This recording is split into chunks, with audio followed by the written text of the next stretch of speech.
Good evening students. आज हम लोग जनरल पैथोलॉजी की क्लास में इन्फ्लेमेशन स्टार्ट कर रहे हैं। इन्फ्लेमेशन जनरल पैथोलॉजी का बहुत इंपॉर्टेंट टॉपिक है। इन्फ्लेमेशन का पहले मतलब समझते हैं, है क्या इन्फ्लेमेशन।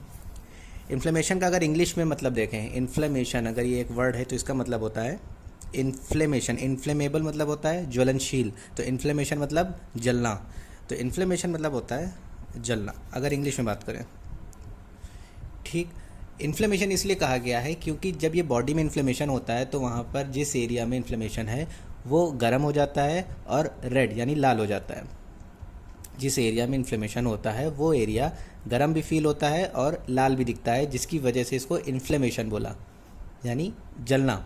तो इन्फ्लेमेशन का अगर इंग्लिश मतलब देखें तो उसका मतलब होता है आग, फायर। इन्फ्लेमेशन जलना।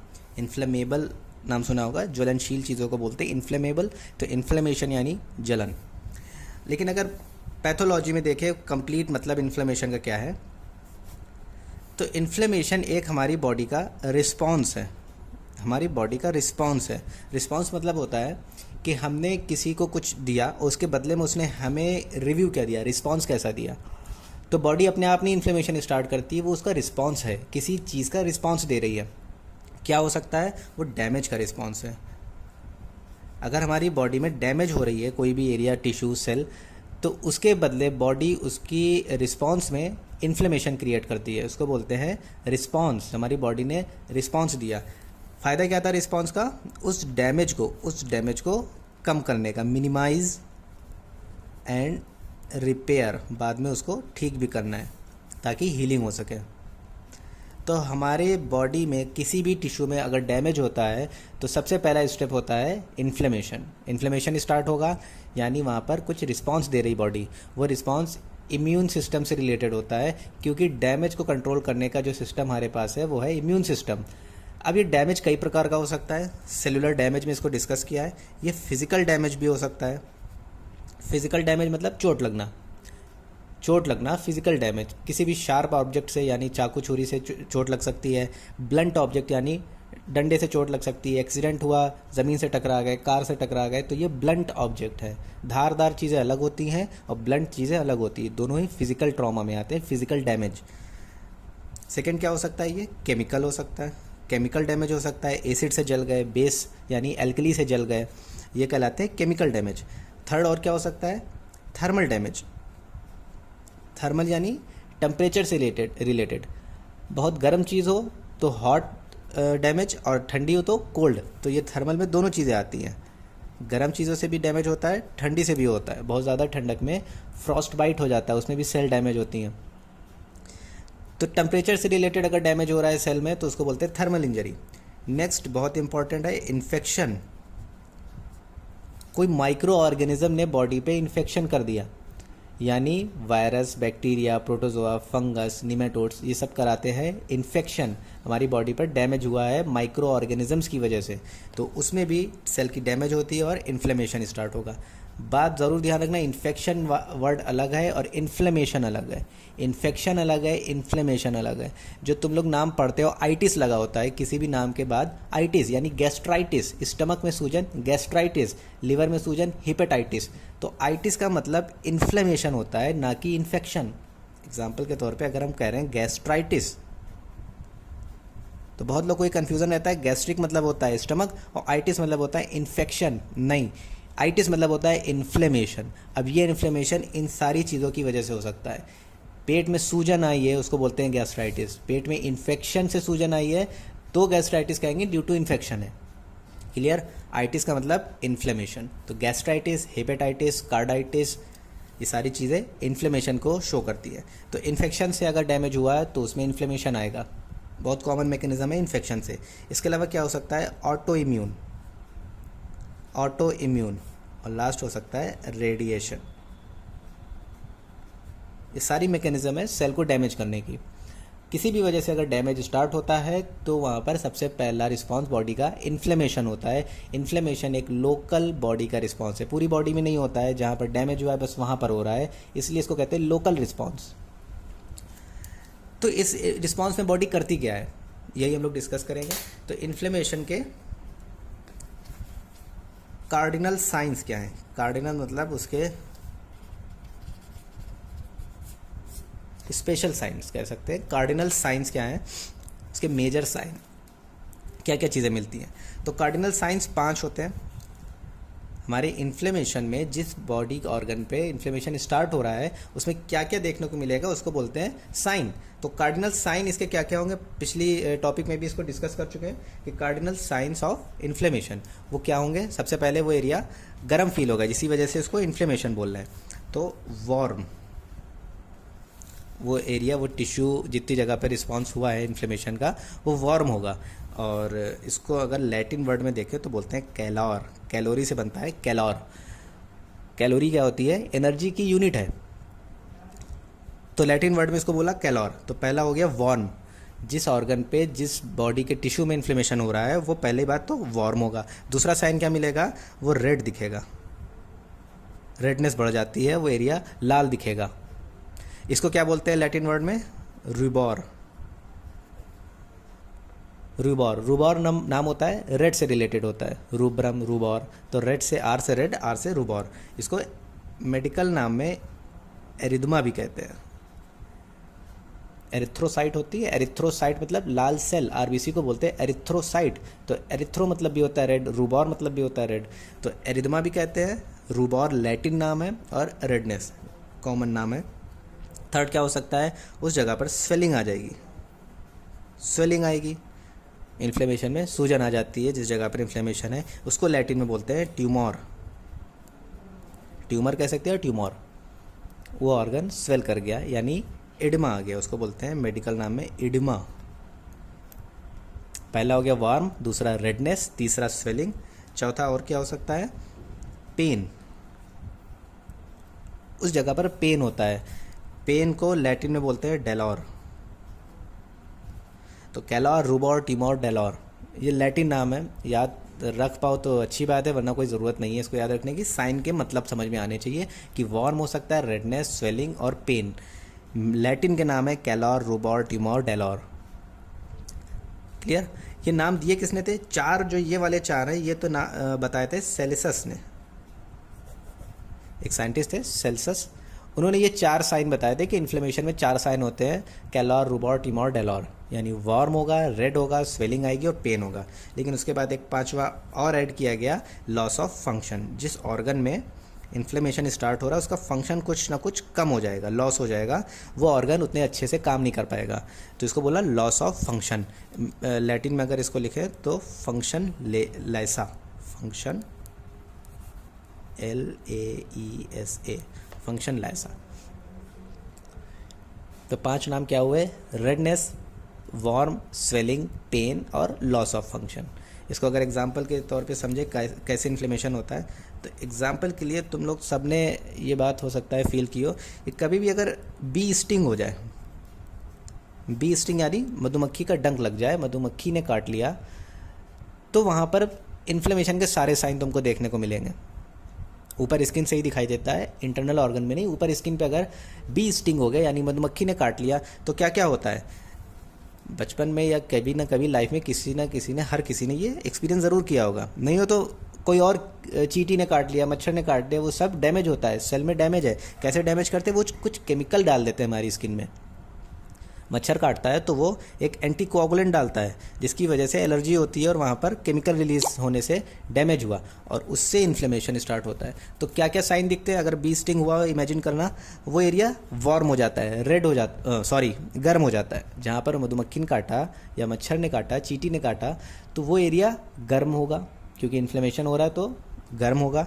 देखने पे वो एरिया लाल हो जाएगा, वो एरिया रेड दिखता है, स्किन पर एक पैच रेड दिखाई देगा। स्वेलिंग आ जाती है थोड़ी देर के बाद, यानी एडमा आ जाता है उस एरिया में, स्वेलिंग आ जाएगी। और पेन तो सभी ने फील किया है, मच्छर काटने पे भी पेन होता है, चींटी से भी और बी स्टिंग से भी। तो ये 4 साइन एकदम क्लियर दिखाई देते हैं जब बी स्टिंग यानी मधुमक्खी काट लेती है। लॉस ऑफ फंक्शन मतलब अगर किसी ऑर्गन पे काटा, यानी स्किन हाथ पे काट लिया यहाँ पर, तो क्या होगा? यहाँ पे एरिया में स्वेलिंग आ जाएगी, पेन होगा, जिसकी वजह से हाथ को पूरी तरीके से मूव नहीं कर सकते। कुछ भी उठाने में दिक्कत होगी कि पेन हो रहा है, अरे नहीं मूव नहीं कर पाएंगे, बहुत दिक्कत हो रही है, इस ऑर्गन का फंक्शन कम हो गया, उसको बोलते हैं loss of function due to oedema and pain. इतना दर्द होता है और स्वेलिंग आ जाती है कि उस ऑर्गन को कॉमनली यानी नॉर्मल तरीके से यूज़ नहीं कर सकते। तो पांचवा साइन भी मिल गया, लॉस ऑफ फंक्शन। क्लियर। तो ये पांचों साइन इन्फ्लेमेशन के हैं, जिस भी जगह पर इन्फ्लेमेशन हो रहा है ये 5 साइन देखने को मिलते हैं। इनको बोलते हैं कार्डिनल साइंस ऑफ इन्फ्लेमेशन। ठीक। तो इन्फ्लेमेशन का पर्पस क्या था बॉडी का? प्रोटेक्शन। इन्फ्लेमेशन का रिस्पॉन्स है ये एक बॉडी का, जिसका पर्पस है यानी मकसद क्या है इन्फ्लेमेशन का? प्रोटेक्शन। बॉडी को बचाना है। बचा कैसे रही है? अभी जब मैकेनिज्म पढ़ेंगे तो समझ में आएगा कि ये डैमेज को कम कैसे करती है। तो याद करने वाली बातें अभी तक हुई। इन्फ्लेमेशन, इसको नाम में आइटिस लगा होता है ऑर्गन के लास्ट में, उसको बोलते हैं इन्फ्लेमेशन। इन्फेक्शन नहीं, इन्फ्लेमेशन। बहुत लोग को कन्फ्यूजन होता है, पैनक्रियाटाइटिस, इसका मतलब उनको लगता है इन्फेक्शन ऑफ पैनक्रियाज। ये गलत है। पैनक्रियाटाइटिस मतलब इन्फ्लेमेशन ऑफ पैनक्रियाज। हो सकता है वो इन्फेक्शन से हुआ हो, लेकिन हो सकता है वो इन सब रीज़न से हुआ हो, किसी भी वजह से हो सकता है, लेकिन इन्फ्लेमेशन आ रहा है तो बोलते हैं पैनक्रियाटाइटिस। इन्फेक्शन को नहीं बोलते पैनक्रियाटाइटिस। ठीक। चलो इसके आगे बढ़ते हैं। अब हम लोग ने इन्फ्लेमेशन को डिवाइड किया है 2 टाइप में। 2 टाइप में बांटा गया इन्फ्लेमेशन को। इस पर कोई एक ही क्वेश्चन आता है, या तो एक्यूट इन्फ्लेमेशन पूछा जाएगा या क्रोनिक। एक्यूट और क्रोनिक 2 टाइप का इन्फ्लेमेशन बांटा है। एक्यूट इन्फ्लेमेशन, एक्यूट का मतलब होता है शॉर्ट ड्यूरेशन, यानी अभी जल्दी स्टार्ट हुआ है और ये जल्दी ठीक भी हो जाएगा। छोटी ड्यूरेशन की कोई भी कंडीशन को एक्यूट बोलते हैं, और अगर वही कंडीशन काफ़ी लंबे समय तक की रहती है तो उसको क्रोनिक बोलते हैं। तो क्रोनिक लंबे समय के लिए, एक्यूट शॉर्ट ड्यूरेशन छोटे समय के लिए। क्लियर। शॉर्ट ड्यूरेशन, हर चीज़ में एक्यूट क्रोनिक यूज़ होता है, इन्फ्लेमेशन में ही नहीं। कोई इन्फेक्शन हो, कोई डिजीज़ हो, पेन हो, कोई भी सिम्टम हो, तो उसके बाद एक्यूट क्रोनिक लगा सकते हैं। बस एक्यूट का मतलब होता है शॉर्ट ड्यूरेशन, क्रोनिक का मतलब होता है लॉन्ग ड्यूरेशन। क्लियर। तो आज हम लोग डिस्कस करेंगे ये एक्यूट इन्फ्लेमेशन क्या है। एक्यूट इन्फ्लेमेशन, एक्यूट इन्फ्लेमेशन का मतलब होता है कि ये इसकी ड्यूरेशन लेस देन 2 वीक्स रही होगी। लेस देन 2 वीक्स में एक्यूट बोलते हैं, यानी 2 हफ्ते के अंदर ये ठीक होने लगता है, उसको बोलते हैं एक्यूट इन्फ्लेमेशन। लेकिन अगर ये इन्फ्लेमेशन काफ़ी लंबे समय तक है, 2 हफ्ते क्रॉस कर गया और अभी तक ठीक नहीं हो रहा है, तो उसको बोलते हैं क्रोनिक इन्फ्लेमेशन। एग्जैक्ट ड्यूरेशन मतलब ये ना सोचना कि बस आज 14 दिन हुए, अभी तक एक्यूट था, बस 15वां लगा और ये क्रोनिक में बदल गया। शुरुआत हर इन्फ्लेमेशन के एक्यूट की तरह होती है।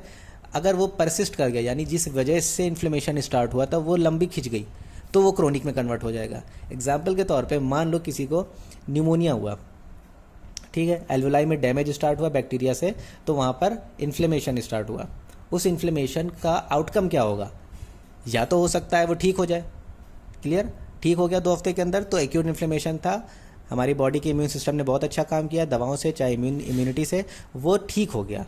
जो बैक्टीरिया पहुंचा था उसने उसको मार दिया बॉडी ने, तो वो एक्यूट इन्फ्लेमेशन की कैटेगरी में आएगा। लेकिन अगर इन्फ्लेमेशन खिंच गया लंबा, कोई ऐसा बैक्टीरिया था, मान लो टीबी का बैक्टीरिया पहुंचा था, उसने लंग्स को डैमेज किया और धीरे धीरे डैमेज करना स्टार्ट किया और काफ़ी लंबे समय तक रहा, तो वो कन्वर्ट हो जाता है क्रोनिक में। क्लियर। डैमेज स्टार्ट होता है एक्यूट इन्फ्लेमेशन से। अगर वो जो पैदा करने वाला डैमेज का रीज़न था वो हट गया तो एक्यूट ठीक हो जाएगा। अगर वो लंबा खिंचा, यानी वो चीज़ जो इन्फ्लेमेशन करा रही थी वो नहीं हटी हमारी बॉडी से, तो वो क्रोनिक में कन्वर्ट हो जाएगा। क्लियर। इसको बोलते हैं एक्यूट और क्रोनिक। गैस्ट्राइटिस पे भी यही होता है, एक्यूट गैस्ट्राइटिस और क्रोनिक गैस्ट्राइटिस। स्टमक में सूजन आ गई, अगर वो छोटी ड्यूरेशन की है, जल्दी ठीक हो जाएगी, तो एक्यूट गैस्ट्राइटिस। लंबे समय तक है तो क्रोनिक गैस्ट्राइटिस। चलो अब हम लोग आज डिस्कस करते हैं एक्यूट इन्फ्लेमेशन। एक्यूट इन्फ्लेमेशन, तो अब तुम लोग बैकग्राउंड समझ गए हो। इन्फ्लेमेशन का मतलब होता है बॉडी का रिस्पांस जिसमें डैमेज के बदले बॉडी उस एरिया को 5 साइन के फॉर्म में प्रोड्यूस कर रही है। ठीक है, जिस एरिया में डैमेज हुआ वहाँ पर ये 5 साइन देखने को मिलते हैं, तो कहते हैं वहाँ पर इन्फ्लेमेशन हो गया है, सूजन आ गई है। चलो अब इसको हम लोग समझते हैं, इसकी मैकेनिज़्म क्या है। मैकेनिज़्म मतलब ये हो कैसे रहा है, ये इंपॉर्टेंट, इस पर क्वेश्चन आता है। तो एक्यूट इन्फ्लेमेशन में होता क्या है उसको तो एक साथ पढ़ेंगे, लेकिन पहले इसको 2 पार्ट में डिवाइड कर लेते हैं। जो भी मैकेनिज़्म चल रही है इन्फ्लेमेशन में, जो भी प्रोसेस वहाँ पर हो रही है ऑर्गन में, उसको 2 पार्ट में बांट के पढ़ते हैं। इसको बोलते हैं वैस्कुलर इवेंट्स। जो भी इवेंट यानी काम हो रहा है वहाँ पर, उसको बोला वैस्कुलर इवेंट्स। तो एक कैटेगरी हो गई वैस्कुलर इवेंट्स, दूसरी कैटेगरी हो गई सेलुलर इवेंट्स। एक कैटेगरी हो गई वैस्कुलर इवेंट्स, दूसरी हो गई सेलुलर इवेंट्स। वैस्कुलर का मतलब होता है वेसल्स से रिलेटेड, कार्डियोवैस्कुलर सिस्टम यानी कार्डियो यानी हार्ट, वैस्कुलर यानी ब्लड वेसल्स। तो वैस्कुलर इवेंट यानी ब्लड वेसल में क्या क्या चीज़ें होंगी उनको कैटेगराइज करेंगे वैस्कुलर इवेंट्स में। और सेलुलर इवेंट यानी सेल्स से रिलेटेड, फिर उसके बाद जो सेल में चेंजेस होते हैं, क्या क्या करती हैं सेल्स, उसको पढ़ते हैं सेलुलर इवेंट्स में। तो वैस्कुलर इवेंट्स यानी ब्लड वेसल्स और सेलुलर इवेंट्स यानी सेल्स में क्या चेंजेस आएंगे। तो वैस्कुलर इवेंट यानी रिलेटेड विथ ब्लड वेसल्स और सेलुलर इवेंट्स यानी ब्लड सेल्स, इसमें क्या चेंजेस आएंगे उनको पढ़ते हैं सेलुलर इवेंट्स में। तो आज पहले डिस्कस करेंगे vascular events. Vascular events, vascular events, events यानी होता है क्या क्या कार्यक्रम हो रहे हैं उनको बोलते हैं इवेंट्स, नाम सुना होगा सब नहीं। तो वैस्कुलर इवेंट यानी ब्लड वेसल में चेंजेस। तो हमारी बॉडी में जो वेसल्स हैं, वेसल्स माने सब कुछ जिसमें भी ब्लड बह रहा है, लिक्विड बह रहा है, लिम्फेटिक वेसल्स हो सकती हैं, प्योर ब्लड की वेसल्स यानी आर्टरी हो सकती हैं, इम्प्योर ब्लड की वेसल्स यानी वेन हो सकती हैं। वेसल यानी एक ट्यूब जैसा स्ट्रक्चर जिसमें लिक्विड बहता है, उसको वेसल्स कह सकते हैं। क्लियर। तो ब्लड वेसल्स यानी जिसमें ब्लड बह रहा है। तो वैस्कुलर इवेंट में जब ब्लड बहता है तो वो कई कैटेगरी की वेसल से होके जाता है, नाम तुम लोग को पता होंगे। आर्टरीज, आर्टरी के बाद जाता है वो आर्टीरियोल्स, उसके बाद कैपिलरीज, उसके बाद वेन्यूल्स और एंड में वेन्स। ठीक, आर्टरी से गया मतलब हार्ट से निकला, हार्ट से ब्लड आर्टरीज में होता हुआ जाता है, फिर वो आर्टेरियोल में जाता है, उसके बाद कैपिलरीज में, फिर वेन्यूल में आता है, वेन्स में आता है और फिर अल्टीमेटली हार्ट में आ जाता है। तो ये होता है हमारी बॉडी का वैस्कुलर सिस्टम। आर्टरीज बड़ी होती हैं, चौड़ी होती हैं, उसके बाद वो डिवाइड करती हैं वेन्यूल्स में, फिर ये वेन्यूल्स डिवाइड करते हैं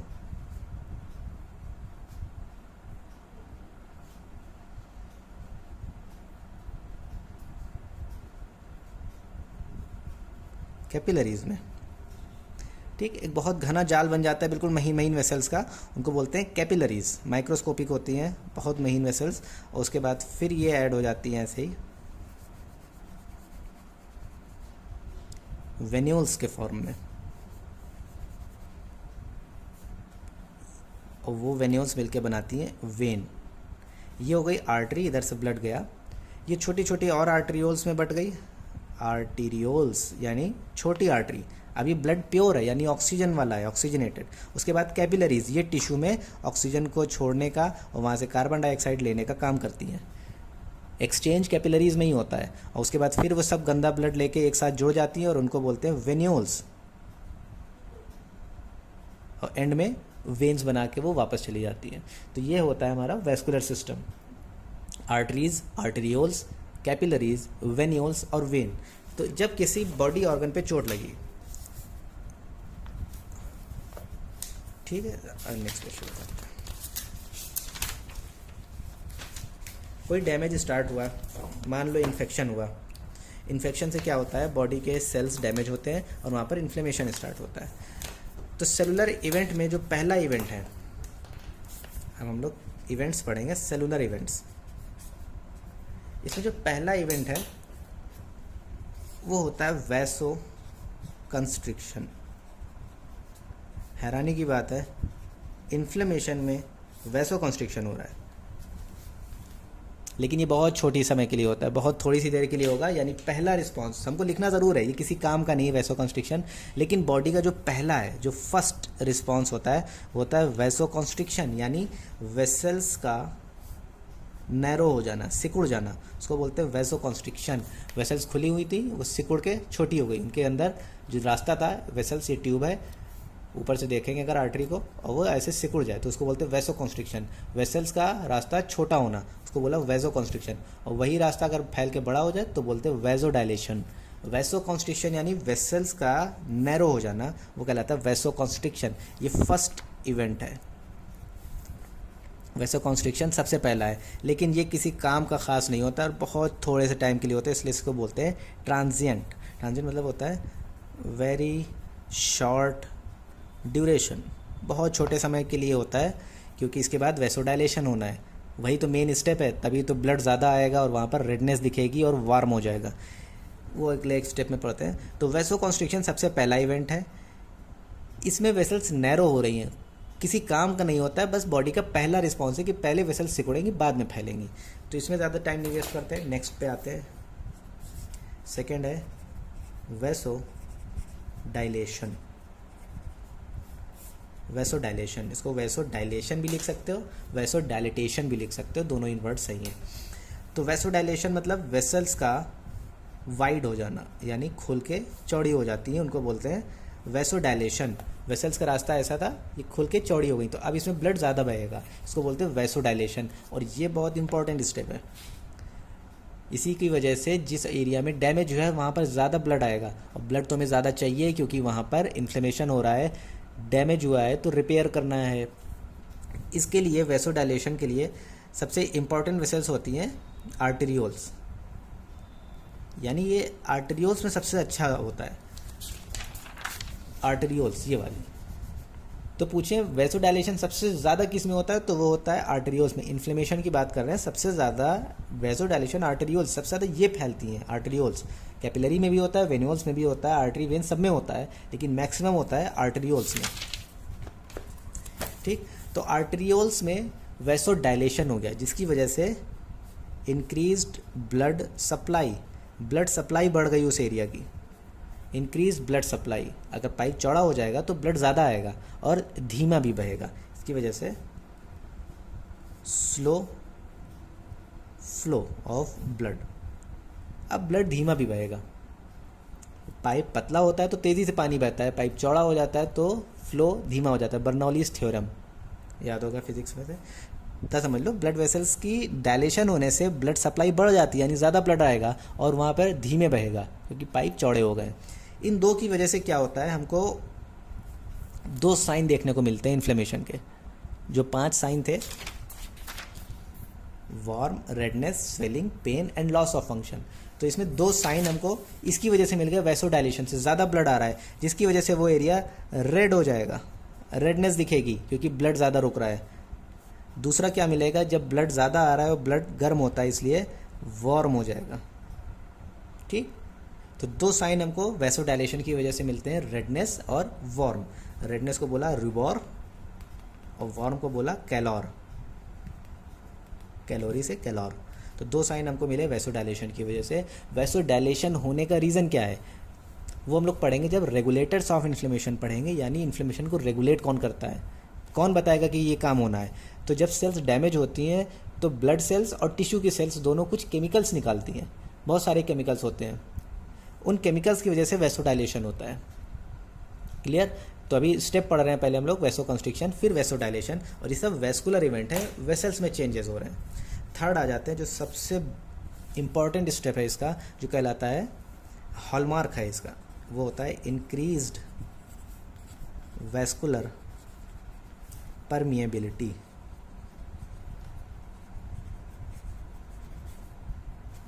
इंक्रीज्ड वैस्कुलर परमिएबिलिटी, इसका मतलब क्या हुआ, परमिएबिलिटी मतलब होता है आर पार निकल जाना, परमिएबल मतलब किसी दीवार को, किसी वैस्कुलर मेम्ब्रेन को क्रॉस कर जाना, वो कहलाता है परमिएबिलिटी।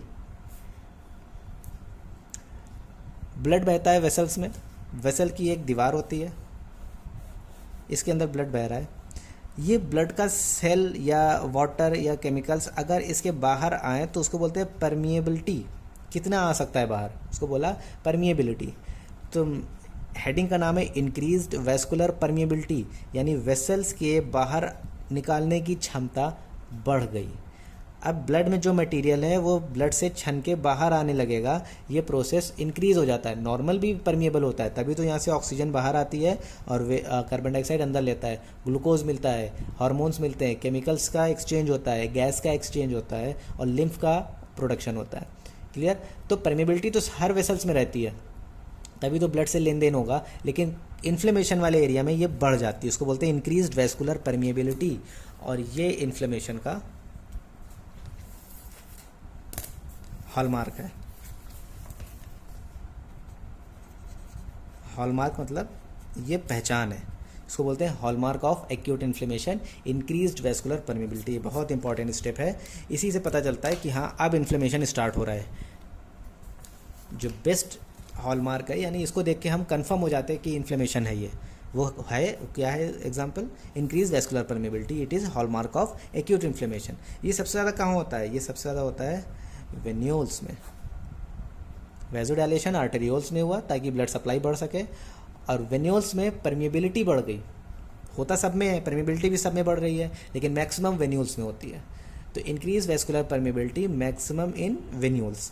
कैसे होता है, परमिएबिलिटी बढ़ती कैसे है, ये समझने वाली बात है।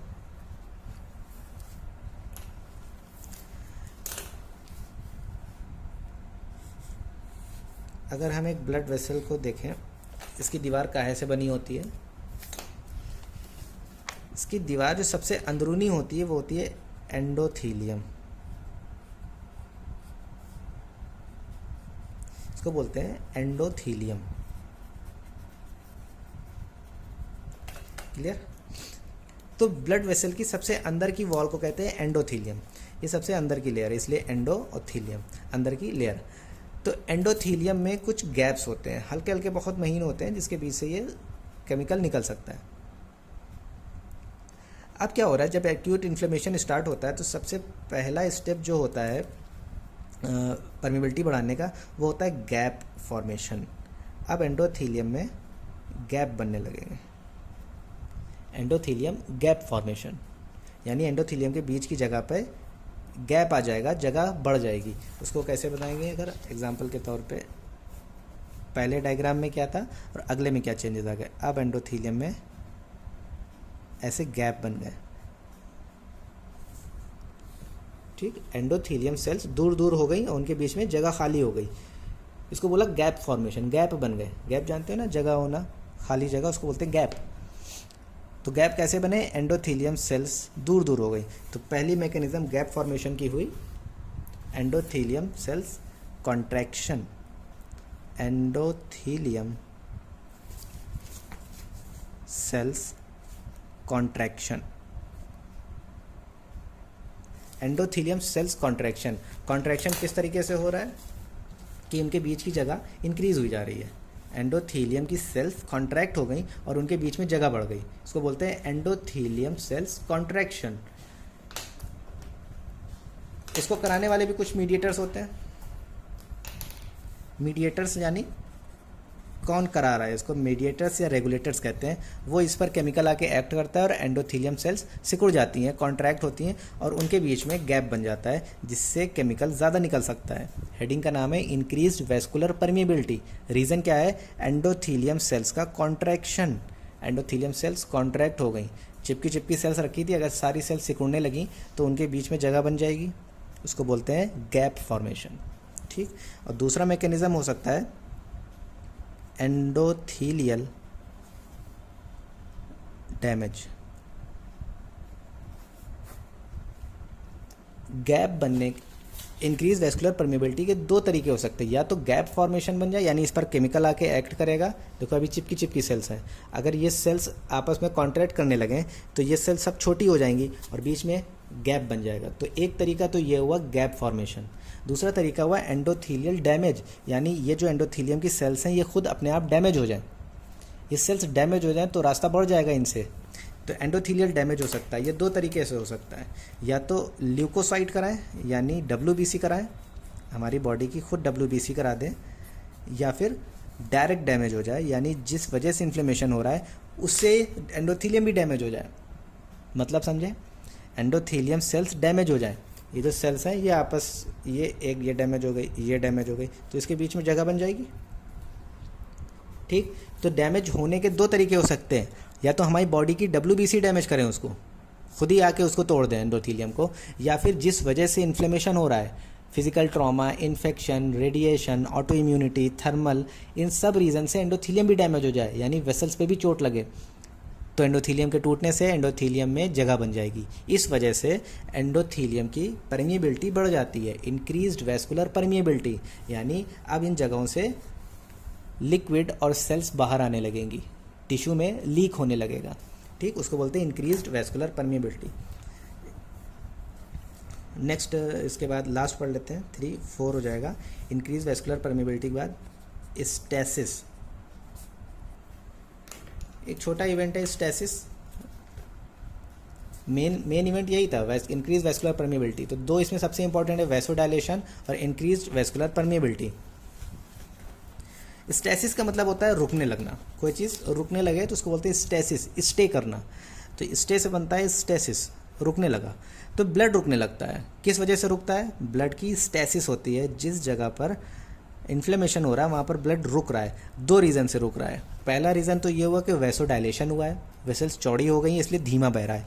दूसरा ये हुआ जब परमिएबिलिटी बढ़ गई तो ब्लड के अंदर का पानी बाहर निकलने लगेगा, जिसकी वजह से ब्लड गाढ़ा हो जाएगा।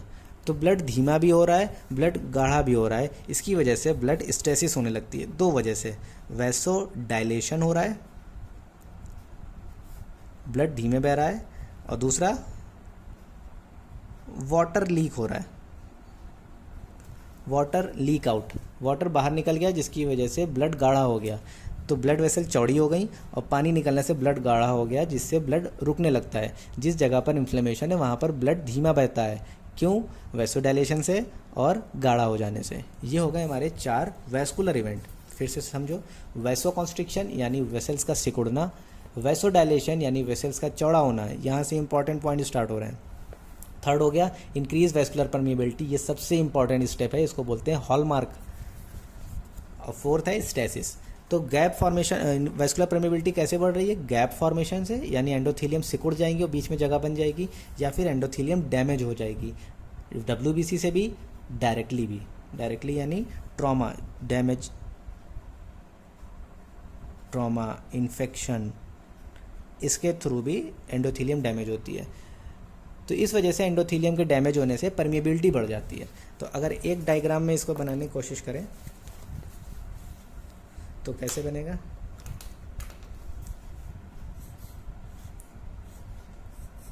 पहले ये वेसल्स थी नॉर्मल, पहला स्टेप हुआ ये थोड़ी सी सिकुड़ी, वैसोकॉन्स्ट्रिक्शन हुआ।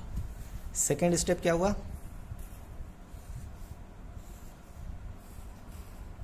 वैसोडाइलेशन हुआ। ये नॉर्मल थी, पहले वैसोकॉन्स्ट्रिक्शन हुआ, इससे पतली हो गई थोड़ी सी देर के लिए, फिर अच्छे से डायलेट कर गई, इसको बोला वैसोडाइलेशन। समझ में आ रहा साइज? वेसल्स पहले नॉर्मल, फिर सिकुड़ी, फिर फैल गई। इसके बाद इसमें परमिएबिलिटी बढ़ गई। तो अगर इसमें एंडोथीलियम सेल्स बनाए तो सब चिपकी चिपकी सेल्स थी, इसमें भी सेल्स चिपकी हुई।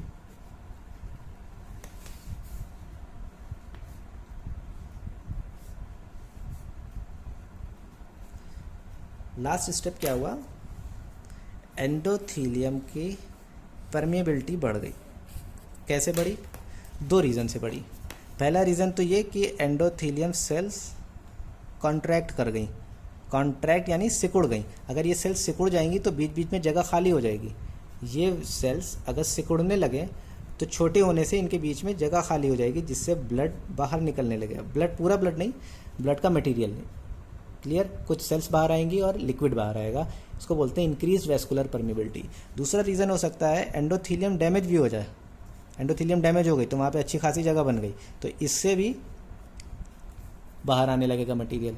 तो इंक्रीज वैस्कुलर परमिएबिलिटी के 2 रीज़न हुए, पहला कॉन्ट्रैक्शन, दूसरा एंडोथीलियम डैमेज। जब पानी बाहर आने लगा, वेसल्स चौड़ी हो गई, तो यहाँ पर ब्लड की स्टेसिस होने लगेगी, यानी ब्लड रुकने लगेगा। तो ये नॉर्मल है, ये कॉन्स्ट्रिक्शन है, ये डायलेशन है, और ये इंक्रीज्ड परमिएबिलिटी। ठीक, ये 4 स्टेप हो गए वैस्कुलर इवेंट के, यानी इन्फ्लेमेशन जब भी स्टार्ट होगा तो ये काम होता है वेसल्स में। कल हम लोग पढ़ेंगे सेलुलर इवेंट। अब सेल्स में क्या क्या काम होगा उसको पढ़ेंगे सेलुलर इवेंट्स में। Clear? Okay, thank you, bye bye.